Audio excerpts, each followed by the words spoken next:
Iba't ibang paraan ng paggamit ng balat ng saging bilang pataba sa halaman.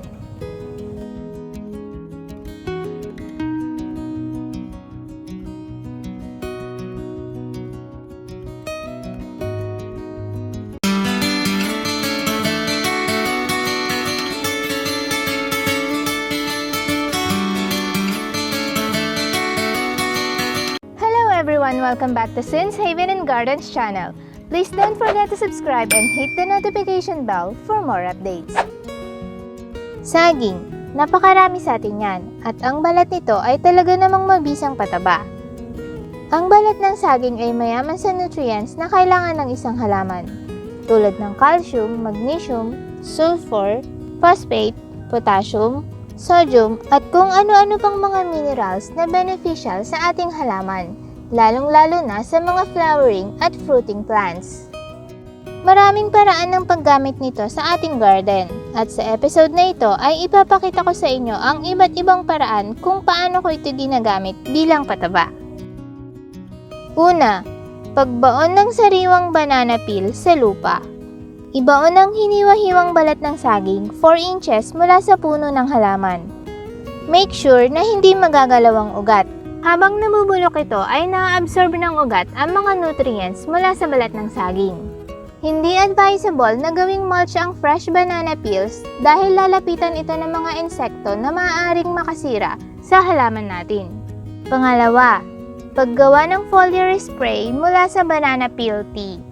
Ito ay madali ang paraan kung kailangan ng halaman ng mineral boost. Maglagay lang ng hiniwa o ginupit na balat ng saging sa isang garapon at punuin ng tubig.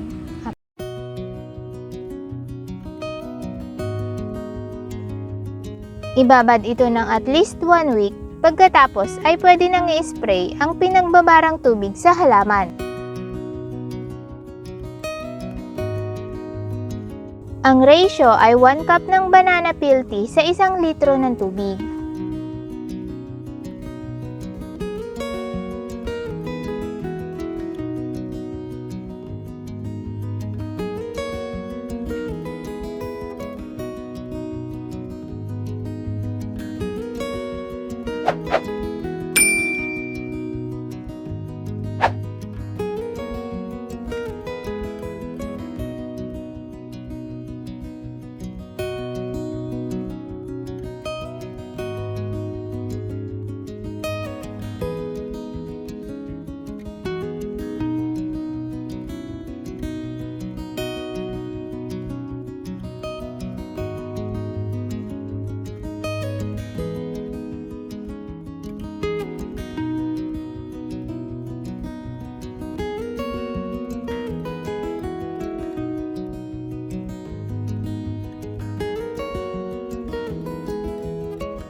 Pangatlo, pangdilig o drench gamit ang banana peel tea.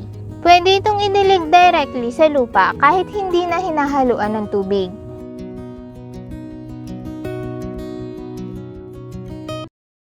Target naman nito ang roots at pangdagdag na nutrients sa lupa.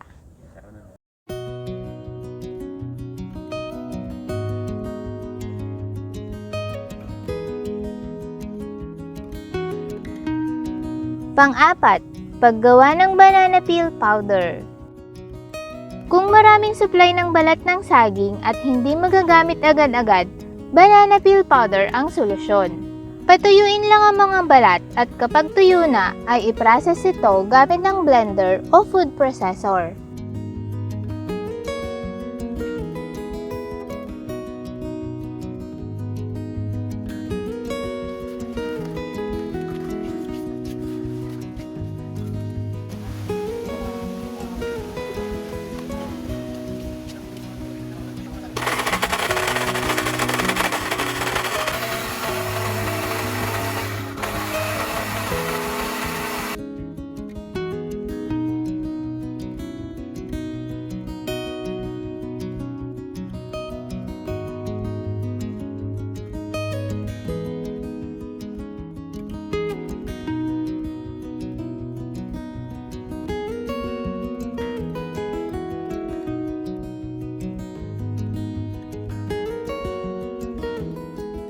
Ito naman ay pwedeng gawing mulch o ibaon din sa lupa.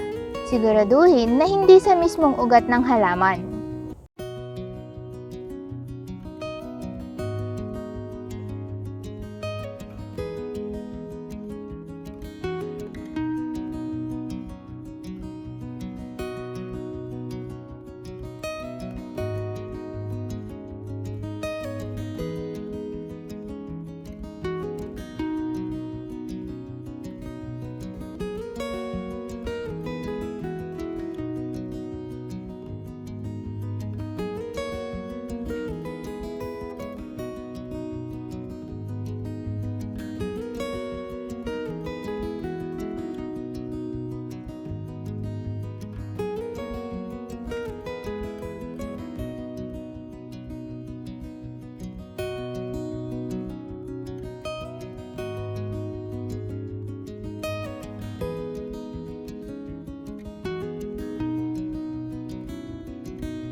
Panglima ay ang pinaka-the best para sa akin. Ang paghalo nito sa compost. Ito rin ay nakakatulong para makapag-hold ng tubig ang compost at nakakapagpabuhaghag kapag hinalo na ito sa lupa. Hiwa-hiwain o gupit-gupitin ng mas maliliit bago ilagay sa compost bin para mas madali itong mabulok.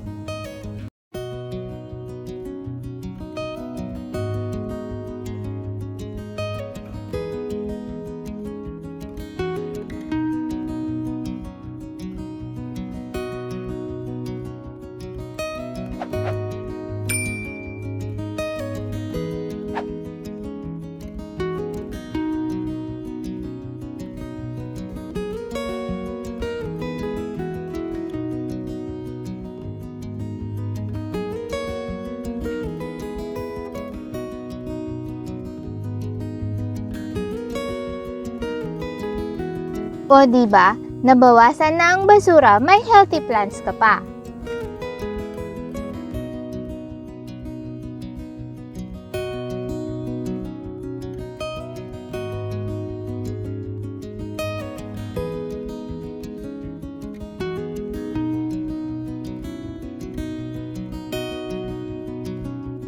Kung gusto niyo po magtanim ng iba't ibang variety ng gulay, ay nagbebenta po ako ng mga buto na galing mismo sa aking mga tanim.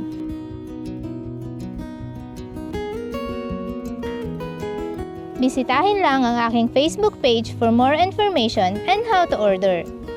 Muli ay maraming salamat at sana ay may natutunan kayo. Mag-like at mag-comment kung ito ay nagustuhan nyo o kung kayo ay may mga katanungan at mga karagdagang suggestions.